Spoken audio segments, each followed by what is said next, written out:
2024 July 30 ആ കറുത്ത പുലരി കേരളക്കരയൊന്നാകെ നെഞ്ചുലച്ചാണ് കടന്നുപോയത്. പ്രകൃതി അതിന്റെ ക്രൂരമായ മുഖം കാണിച്ചപ്പോൾ നിമിഷനേരം കൊണ്ട് ഒരു നാട് മുഴുവൻ മാഞ്ഞുപോയി.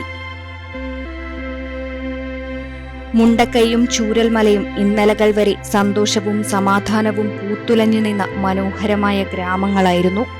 എന്നാൽ ആ ദുരന്തരാത്രി കവർന്നെടുത്തത് നൂറുകണക്കിന് പ്രിയപ്പെട്ട ജീവനുകളും ആയിരക്കണക്കിന് മനുഷ്യരുടെ സ്വപ്നങ്ങളുമാണ്. ചാലിയാർ പുഴയിലൂടെ ഒഴുകിപ്പോയ മൃതദേഹങ്ങൾ കിലോമീറ്ററുകൾക്കപ്പുറമാണ് കണ്ടെത്തിയത്.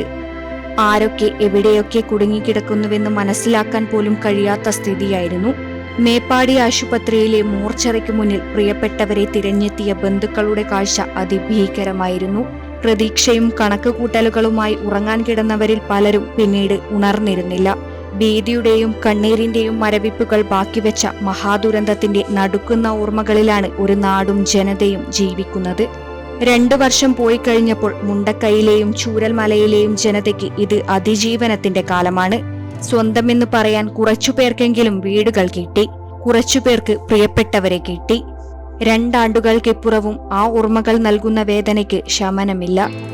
വേദനകളിൽ നിന്ന് ഇനിയും പൂർണ്ണമായി കരകയറിയിട്ടില്ലാത്ത സഹോദരങ്ങൾക്ക് കൈത്താങ്ങാകാനും അവർക്ക് സുരക്ഷിതമായ ഒരു നാളെ ഉറപ്പാക്കാനും നാം ഇനിയും മുന്നോട്ടു പോകേണ്ടതുണ്ട്.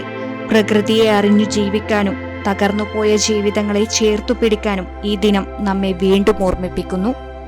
News desk, network news.